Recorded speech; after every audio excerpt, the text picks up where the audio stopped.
Hello, welcome friends. It's Cyndi Silva. We're on the Metaphysical Wisdom platform, and I'm here with Peter Panagore. Welcome, Peter. Hi, Cyndi. Thanks for having me. We're bi-coastal, I hear.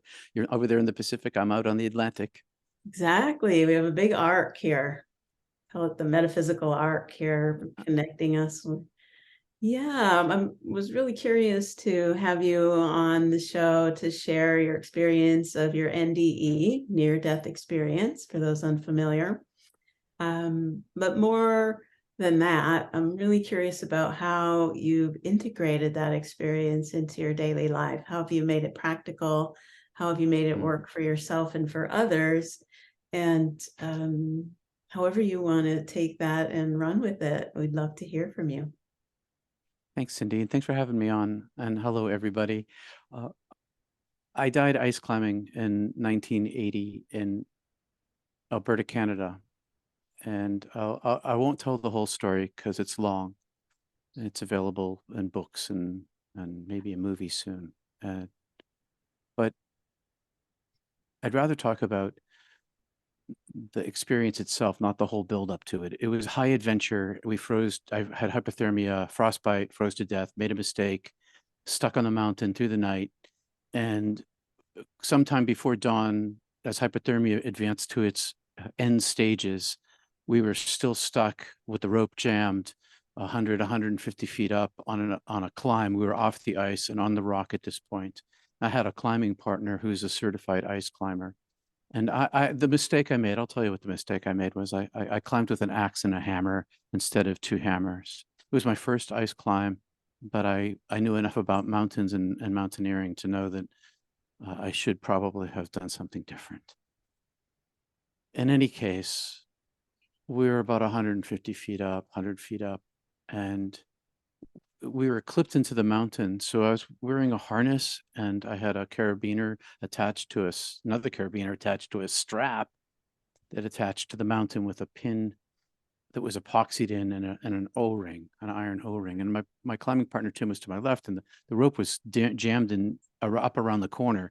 And I couldn't pull it free no matter what I did. It was, the more I pulled, the tighter it got. And by this point, my feet were blocks of ice. Where now this is a result. I live with the results of my day day and night.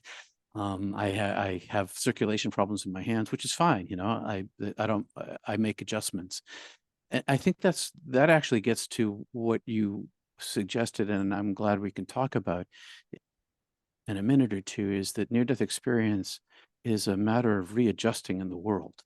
I came back completely different person, and nothing around me, no one around me had changed but me. But then I had to learn to readjust to this, and to this, to the upward and inward and the outward as well. So, but that's didn't happen quite yet in my story.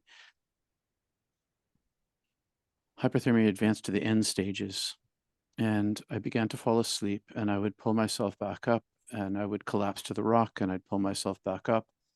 And I stood back up this one time, and as I stood up, I got tunnel vision, which is like a black peripheral line all around my head, but it extended out beyond my fingertips. And it moved with me as I moved, and it collapsed rapidly as I was watching. And I should also say this. I should introduce myself a little bit and say that I'd been on the National Ski Patrol since I was in high school. I'd been a Boy Scout till I was 16, and an Explorer Scout till I was 18, so I could go backpacking. I was an outdoor backpacking, summer, fall, winter, spring, every season, every weather. So this was my element. I climbed a lot too in the higher peaks, New England and out west. So I guess that's my way of saying that I wasn't completely over my head. I just made a major mistake, which cost me my life. And so as I was up there and I watched this tunnel vision collapse, I watched it and I thought, oh, I must be falling asleep again. And as it collapsed, I didn't lose consciousness, because every time I fell asleep, my curtain would go down like that, and and then I hit the rock and I get back up again. But this time it went out and I was still aware. And in this awareness state, I was confused because the mountain disappeared. I knew that I should be asleep, and yet I was more conscious than I had been moments before, and I had no pain. And there was no, my feet didn't hurt anymore. My feet were cold. Extreme cold is like putting your foot in a bed of coals. It burns like fire until it stops burning, at which point there's a problem or beginning of a serious problem. And so part of me had reached that place, but all my pain was gone. And so I'm in this dark space, and I'm confused, and in front of me, this darkness then expands and opens, and it becomes this expanse of darkness, and not and it was a strange darkness, because way far in the distance it expanded to this size of the universe type of expansion, and it was darkness, but way far away was like a singular star, and the singular star popped into being, and this from this singular star the darkness illuminated, although it was simultaneously still dark. And I'm talking in metaphor now, and there's all sorts of paradoxes. This is not a place of any sort of thing. I was in a no thing place. I was a thingless consciousness, and this light rushed across this vast distance in an instant, and as it came at me it filled my vision, and then it communicated to me telepathically, I'm taking you.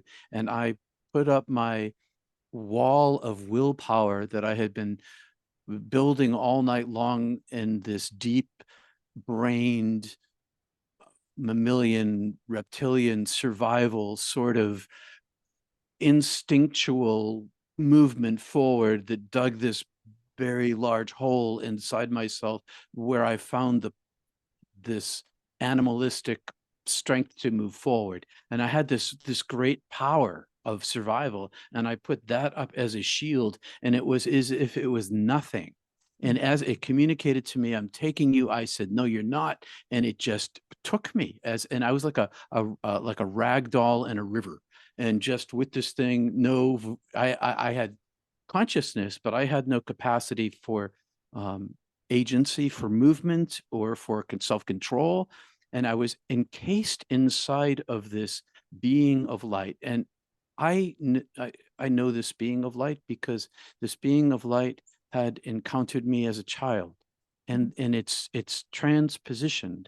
It's where I am, and it's in a sort of limited form of its full self, which is also where it is. So it is there, and it is here, and I am in it, and I can see that it is this other voice that is transported speaking to me, and it's speaking to me non-linguistically inside of me, flowing into me as I'm in it, I'm in like this big huge cloud, this layered cloud of light, and I'm in the middle of it, and I have a body of light, and it's no thing. It has no molecules and no muons, and it's not electricity, and it's not photons, and it's just something that's not physical whatsoever.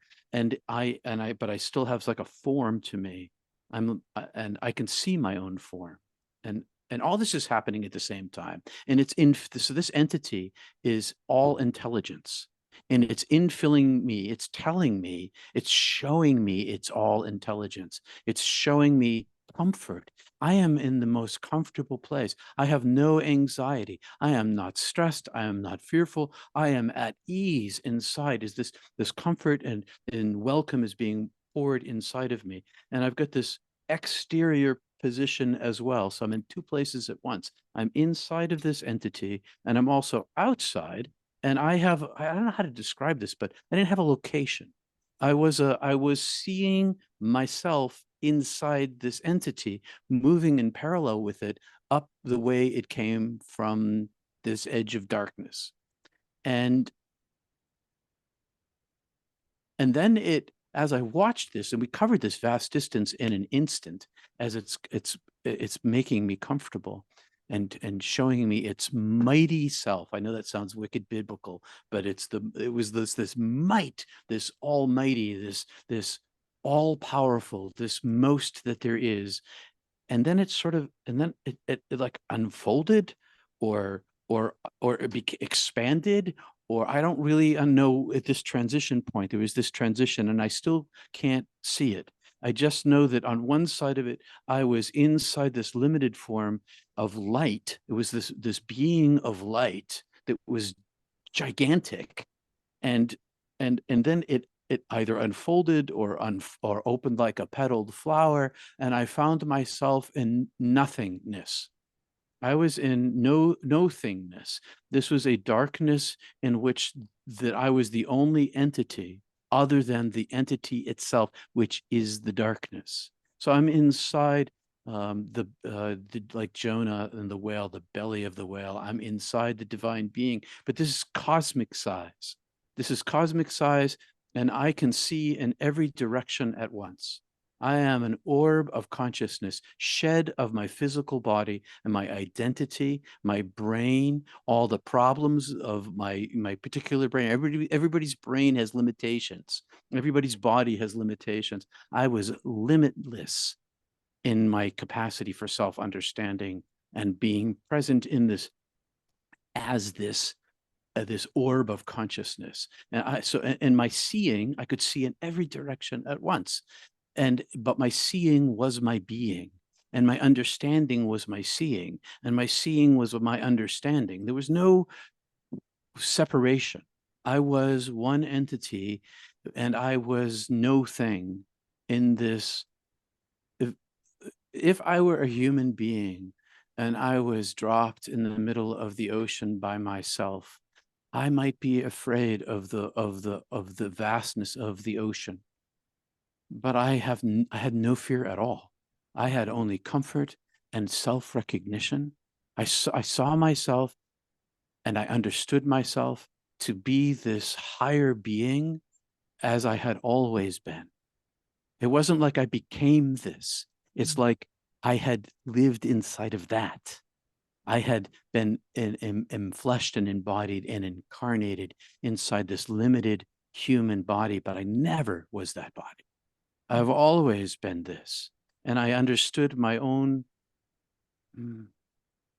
well-being, and I don't well-being, and as I'm in this space, and I can see. So there's this thing that I can't see beyond. So there's a limit to my vision, though my vision is astronomically better than when I was alive. But the limit of my vision is the darkness of infinity that I can't see inside the infinite itself, inside the infinity, because of even in this angelic light being, consciousness, soul, self, Atman form. I am this prana, this chi of self-reflection and self-knowledge that is energy and no thing. But even in this state, I am still not in the infinite. There's still limits to my vision and my understanding. And as I see this edge of this darkness in this place of no thingness, this like a rip opens up, or a waterfall pours down, or a door opens, and it's this flow of light. It's this waterfall of particles of every color light. And that night when I was dying, I was a couple, maybe a day and a half or 2 days drive from the Arctic Circle. This is remote Canada. I'm in the high peaks. I could see by starlight that night. There were so many stars of every size and color and shape and galaxies, and they were visible to the eye. And it was like this waterfall of this flow of stars, only colors that were beyond my physical eye's spectrum. X-rays and infrareds and things not even like that I can't even imagine to tell you. But there were all these multiple colors of iridescence, of living light, and they were also simultaneously solidly white. So they had this singular and many aspect to it. And they weren't separate, and I saw them both at the same time, and I could see the surface of this, and I could see the depth of this because it was translucent, so I could see into the light itself, and then I saw through the light itself into a deeper darkness, and this deeper darkness was this was a portal, a tunnel through which I would, and so as I look, it is the most seductive, most desirous, most beautiful, most attractive pull that I'd ever experienced. I can't, it's, it's, and as I moved toward it with my consciousness, as it moved toward me, and I touched it, it came right up close to me, and I touched it with my being. And as I touched it with my being, I opened up and it poured in. And as it poured inside me, I expanded. And then all these things happen simultaneously. I expand into this super state. And I'm in this super state, and I tell it in a sequence, but it is not at all in a sequence. Not in my experience of it. It is all in the singular now. And so the first thing that I'll say is that I went through a hell of my own making. All of the bad karma that I had lived in my life, that I had created in my life, all of the pain that I gave away with intention to all of the people who received it, in particular, my family. My life review was my family and my friends, and I'm inside their bodies, seeing through their eyes and thinking their thoughts, feeling their emotions, but I'm seeing it as the divine sees it by being inside it. And I'm simultaneously inside my other self, my Peter self, back when I was alive. But I'm remembering and seeing all of the thinking and feeling all the emotions I was feeling, and all of the reasons I was telling myself for the pain that I was causing. And because I saw the pain I gave them, I thought I was giving them this much pain, but I was giving them swimming pool sizes. And in that juxtaposition, there was this self-judgment happened. And as I looked at the suffering that I created of my own will, I realized that I had hurt myself, that all of the pain that I gave away had accrued to me. And I was feeling all of this pain that I had created. And as I'm feeling all of this pain that I created, and I judge myself, there's this, I judge myself not against myself, but I judge myself against this divine that has infilled me and infused me with them, all this light particles of all these colors, and the oneness, and it's speaking love to me. It's speaking, it's making love to me. It is love to me. And this love has always existed for me. It wasn't a new love. It was a presentation of already existing full forgiveness and welcome. And it showed me in this love, it showed me that all of the love that I had given away in my life accrued to me. And all of the love that had been given to me was my treasure. These were my treasures through which I began to hear the voice that has no sound. So this entity, this fullness of light is inside of me, and it's next to me, and I'm inside of it, but I can't see it now. I can, my vision has become only of portions of it, but the presence of it is far exceeds anything that I had seen. The presence of it is so much beyond my sensory, even in this entity, as I was, so much beyond my sensory capacity to comprehend. But I could comprehend so much more. And so as this is filling into me, and it's speaking love, I love you, I have always loved you, I forgive you, I welcome you, accept me.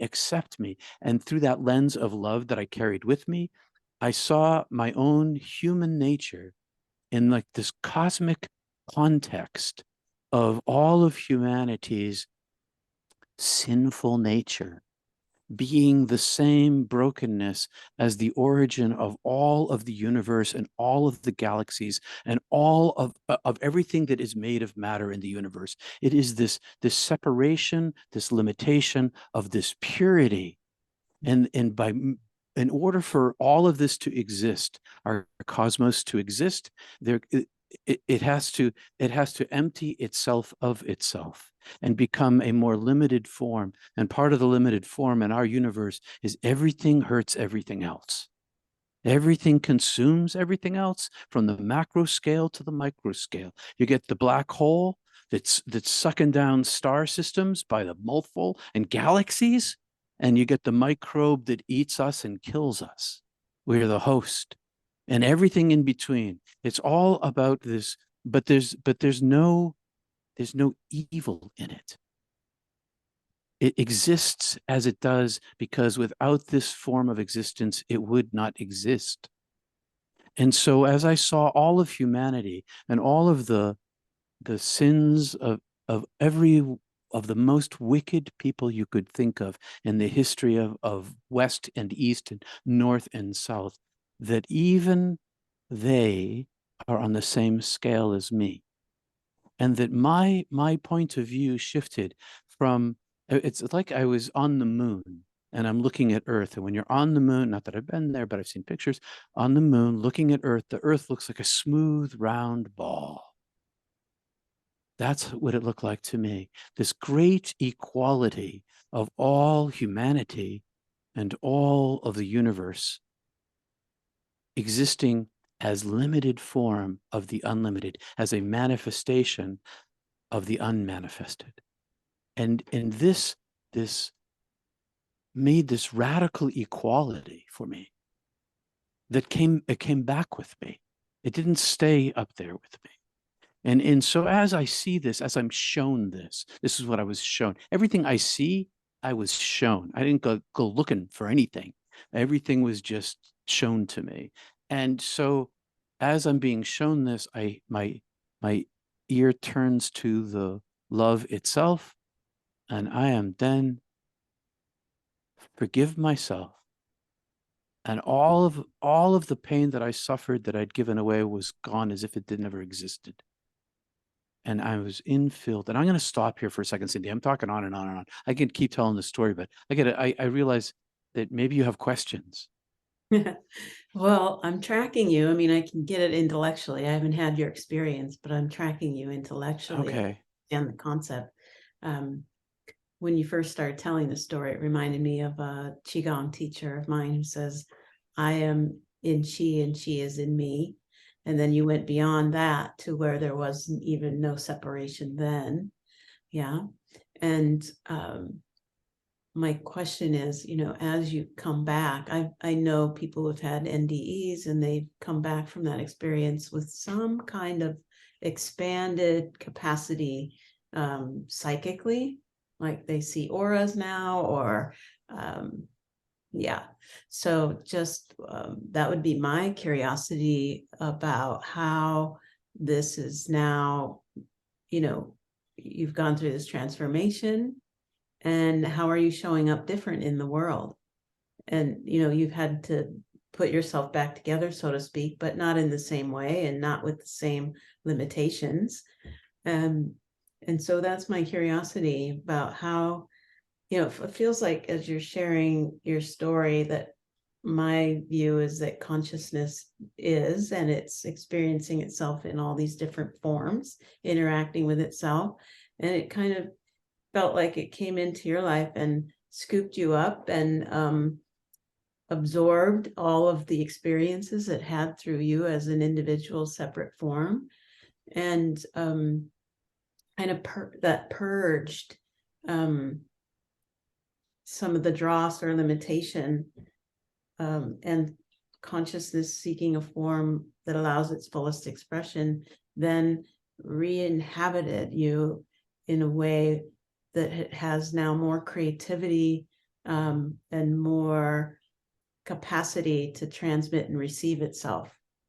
That's my sense of what you're sharing. That was exactly accurate. And thank you, Cyndi. That was exactly accurate. So this presence that came back with me, I came back supercharged and with no instruction manual. And it was 1980 and the web didn't exist. Internet wasn't there, and I didn't even know what to call it. So I went on a quest. And the magical, which is the way I was thinking of them at the time, manifestations of my new self were immediately apparent. I didn't grow into them. There they were. And the first one there came two, primarily, well, three. I'll start with the third one, and that's the interior roaring of the divine presence inside of me. I felt I chose to come back for the sake of my parents and their dying process, which is what's going on, which began last year and is going, we're headed in this direction for my mom. So the presence of the divine was my new living situation. My entire perspective, not just out here, but inside, was now oriented with one eye up, permanently placed. And so I lived with these two eyes seeing. And in this sort of split self, I had to find a point of balance between them so that I could live in both worlds. This became my quest. And I didn't know that at the time. I just knew that I was lost. And when the warden showed up the next morning, it's a part of the story. The warden showed up the next morning and he said to us, "Were you the boys on the mountain last night?" We said, "Yes, sir." He said, "Well, I came to see if I had to get the helicopter to collect your bodies." And as he said this to me, he's the first person other than my climbing partner I'd seen. There was around him and in him this radiance that stuck out like an inch. And it wasn't color. I could see through it. It was transparent, but it was this 1 inch shimmer. And even in the seriousness of his question, his scolding question, because it was so dangerous what we did. And there was this light that was inside of him that I'd never seen before, other than I was staring at it in my climbing partner. But here it was repeated. And then from that day forward, everyone I met. And so suddenly it would be like, everybody was blue. Everybody appeared blue to me, but nobody noticed that but me. And it wasn't just over there. It wasn't just that I could see it in people's eyes and see it around, I could see it physically around them, but it wasn't just that, I could feel it from them. There was this change in my perception of not just human beings, but nature. Trees had this energy, and butterflies and puppy dogs, but human beings, and even human beings who weren't nice to me. Everybody, everything, everywhere. And then there's this other part that I was going to mention. This third part is that everything was black and white and flickering and unreal and flat and two-dimensional. But inside of everything, sort of underneath everything, holding everything, including me, was this light that I could see around people and inside of them, the whole thing. So now I've suddenly, this major impact in my life is now I'm living above the world. I'm not even completely back in my body. I'm above the world, seeing through my body, and I'm stuck inside this thing. And I was angry that I didn't know what I was getting into. It's hard to explain how you forget suffering, but I forgot suffering. And now I'm in suffering. And I wanted only the oneness of being. And so in my anger and my radically shifted perspective, I went in pursuit of the oneness of being. And that's where I found my balance point. I found my balance point by not focusing on my balance point, but instead focusing on the divine light itself and the origin of the oneness of my own being. And in that place, it created a balance between these two worlds. And so my after effects, which include radio frequency interference, mostly on public radio, like out here in Maine, it's 90.1. I catch that wavelength, and I interfere with my lights sometimes. Sometimes I'll be talking to somebody, and my lights, I'll get really intense and my lights will flare, like noticeably I think I have them at like 12% and they go to 100, like that. That kind of weird radio magnetic kind of thing happens, but those aren't the important ones to me. The important ones to me, the after effects that really it's the light inside of people.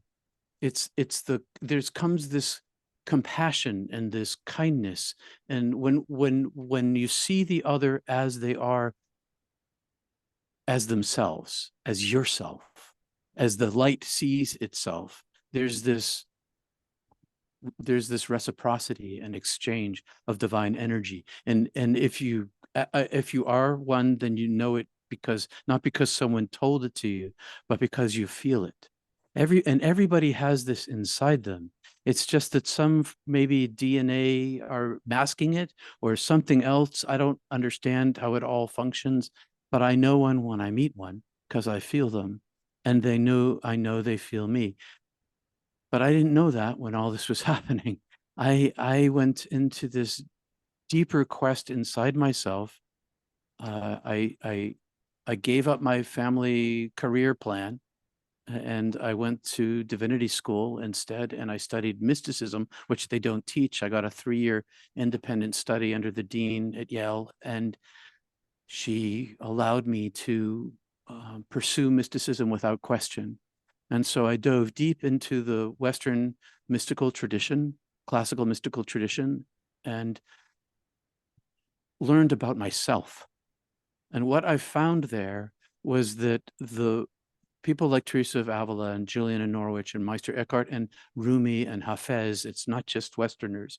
It's a global phenomenon of mystical experiences that's trans-religious, and it's not dogmatic, and it's not doctrinal, but it's always spoken in myth, symbol, metaphor, and symbol. I'm sorry, in symbol. And these things.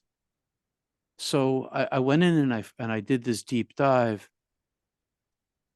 I think the after effect that was most powerful for me was longing, was pain. My pain at having been separated from my beloved. That I knew myself as fully loved. That the fullness of the love that was inside of me was the fullness of infinite love. And I can't explain the expanse of it. And I was bereft and exiled. And so I love the Song of Solomon, because it's a love story. It's very erotic. I read it at all sorts of weddings, and these two voices, because it's not only a love story between human beings, it's between the soul and the divine. And the desire of the soul for the divine that you can't quite touch was the driving force of my life. And so my despair at this became the dedication and passion of my pursuit. So my suffering became my entryway. And of course, I didn't know that as I was going through it. All I knew is that I was angry that I came back, and that all I wanted was my beloved. Mm. Mm. Well, thank you for sharing that.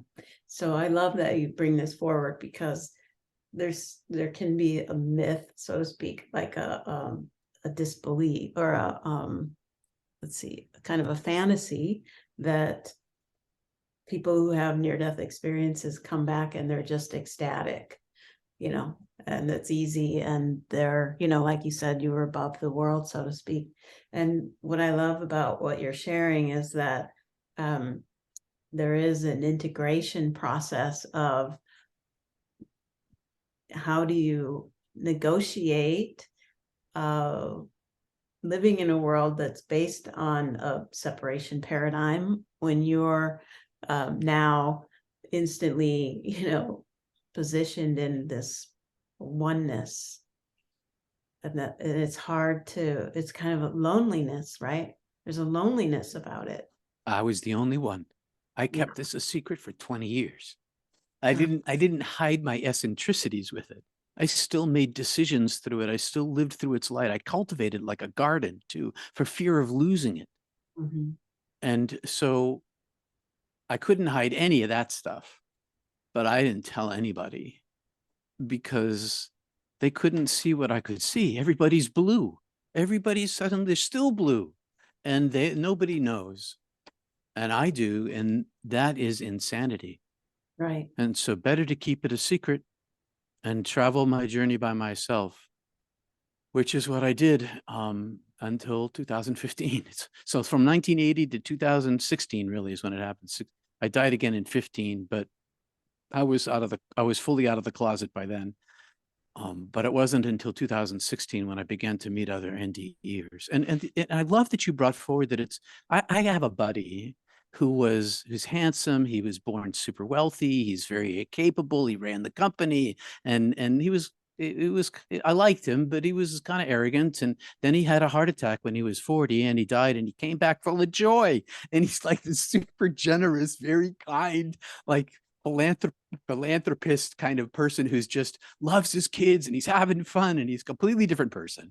And I didn't get that thing. Everybody who's one of the things I learned in the study of mysticism is that there's also a fallacy that every mystic is the same, and they're not. They Right. share certain things in common. They share the singleness or the oneness or the unity, goes by different names, but every one of us lives filtered through our body and our brain and our cultural context and our language and our, the whole kit and caboodle and all the pressures around us. And so that expression of this comes through this filter. And that reintegration process, it took me a lifetime. And I'm still working on it, but I've had some big breakthroughs. And so I live in a very different place than I used to. Always in pursuit of the center of myself, but never able to have enough of a flow of it to overflow me and always keep me full.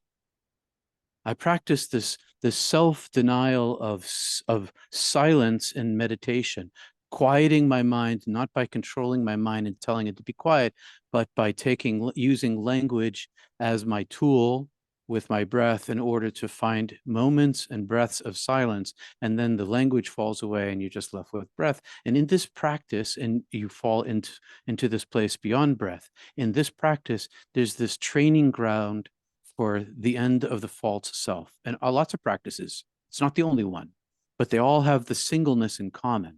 And all of these mystics have that in common and the union in common. And all the rest of it is its individual expression. So every NDE is different from every other NDE. And every lesson I learned, I came back with lessons I needed and a job to do, and the strength to do it. Another one of my after effects is strength and willpower and courage. I came back with because I know where I'm from, because I know I'm not my physical body, because I saw my other incarnations, not from I saw two from their inside, and one was human and the other was not. And I don't know what it was, but it wasn't human or where I was.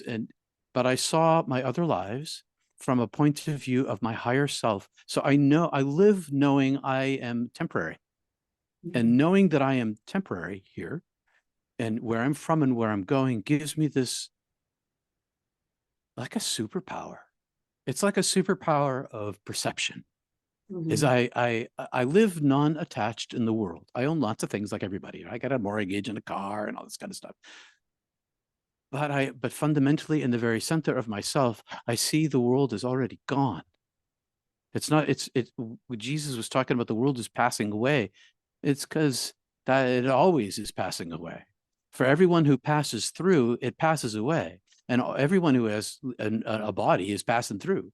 And so it's always passing away, and it's also made of matter, so it's not eternal in and of itself. Yeah.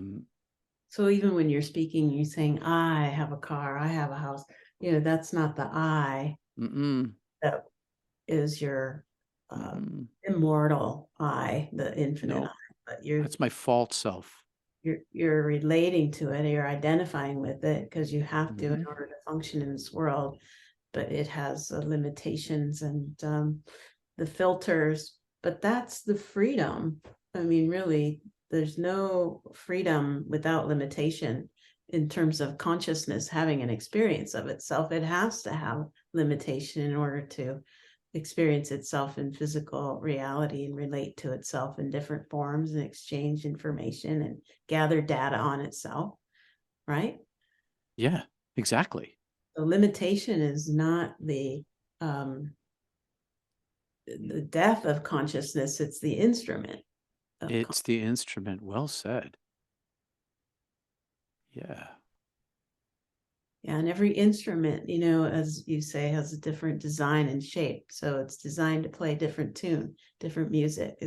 It gets tuned uniquely based on its shape and how its function when consciousness pours through it. And Yes. so what A I'm hearing, flower. I'm sorry. Go ahead. Sorry. kind of what I'm hearing you say about is your experience. Is it reconfigured you as an instrument for a different purpose, or the same Yeah. purpose but the next level of that purpose, the Yeah. next.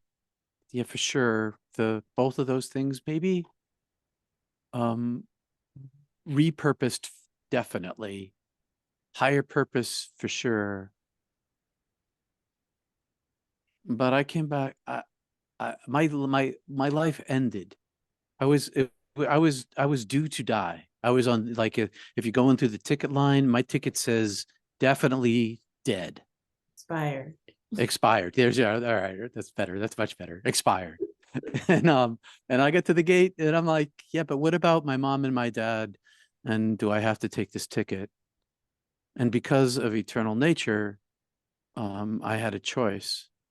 And so I came back, which is why I was angry, because I think I made a mistake. So two mistakes that night. One was dying in the first place, and the other was coming back. And um,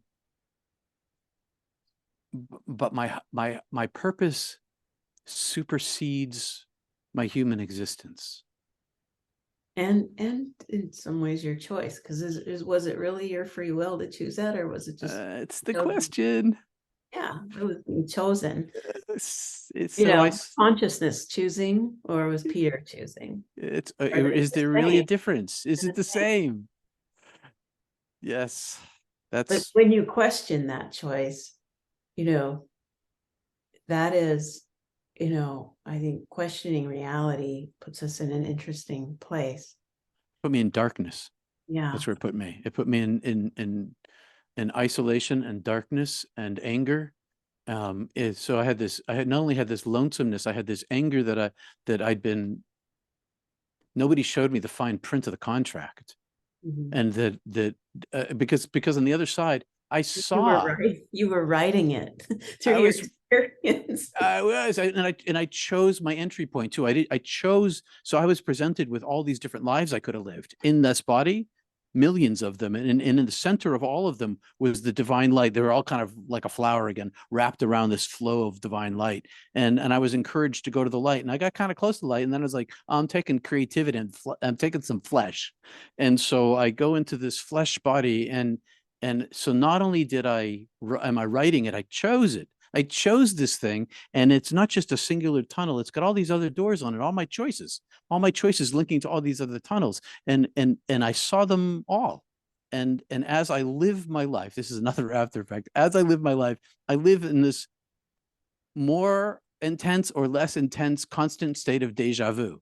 So it's not like, so it's always seeing life before it happens. Not like, oh, tomorrow there's going to be, the New York Times is going to write this thing.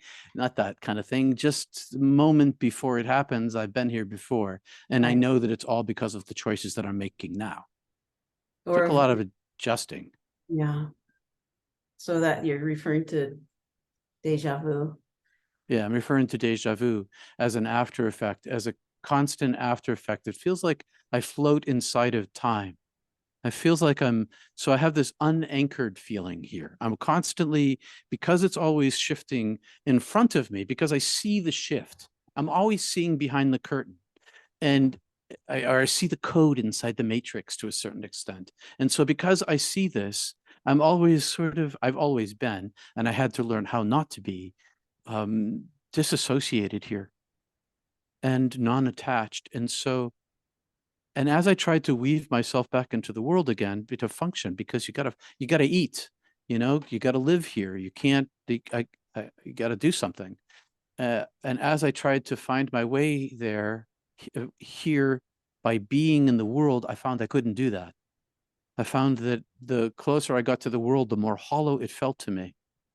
And the more empty and hollow I felt, the more I was driven back to the oneness of being, which created my place of balance in the world. And actually then stripped away enough of myself. I practice a form of Kriya yoga too, and all these for decades.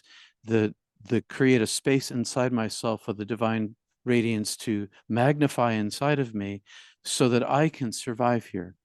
This has been my interior pursuit, and that the expression of that are the true after effects of my NDE. And I'm very creative.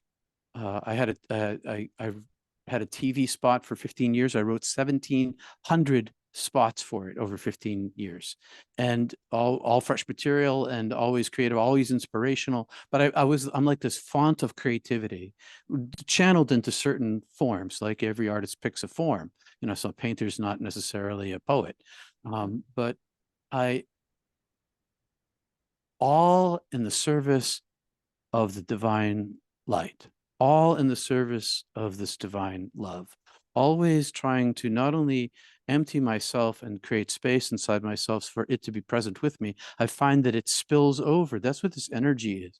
It spills over from you to me, and me to you, and out through the microphone and out through the lens, and it connects with itself all over.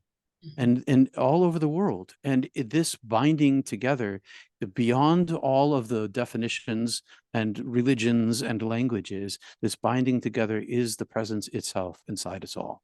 And this is the superpower of humanity, untapped, that because of near-death experience is driven by medical science. It's making shocking changes in people's lives by the tens of millions. So people take notice. When families divorce because dad died and you're getting a divorce. Well, dad had a near-death experience, and now he's not on the page with mom anymore. She still wants the Ferrari and the Jag, and he's like, no, I'm going to go to Africa and go work in a jungle somewhere, or better that, not go to Africa, stay right here in the United States or Canada and do the work here, work where you are, because that's what happens to all of these NDEers, and that's what's been happening to mystics all over the world historically too, because NDE is just a type of mystical experience. If you haven't had an NDE, and I don't know you, Cyndi, but if you haven't had one, you sure talk like somebody who's had one. And even if you haven't had one, if you had a comparable mystical experience, which people have all the time, all sorts of mystical experiences, it changes a person. There are so many of us in the world, so many of us. I want to talk about it. And I'm so glad you invited me to your show, and that you are conversant. Well, thank you. Yeah, I'm so glad you said yes. I'm so thankful for your generosity and the way you show up, just being so open and truthful and vulnerable and real. And I was just feeling into some of the things you were sharing about your frustration. And it feels like in those moments where you shared feeling frustrated, you were looking for yourself where you were not, Yeah, right. And when you then reeled yourself in and looked in the right direction and found the true nature and essence, then there was no more seeking, right? And I found that in my life. I'm a seeker, and of course I've studied the mystics, and we have a lot in common. Nice. And I've realized at a certain point that what I was seeking was to no longer be seeking. Yeah.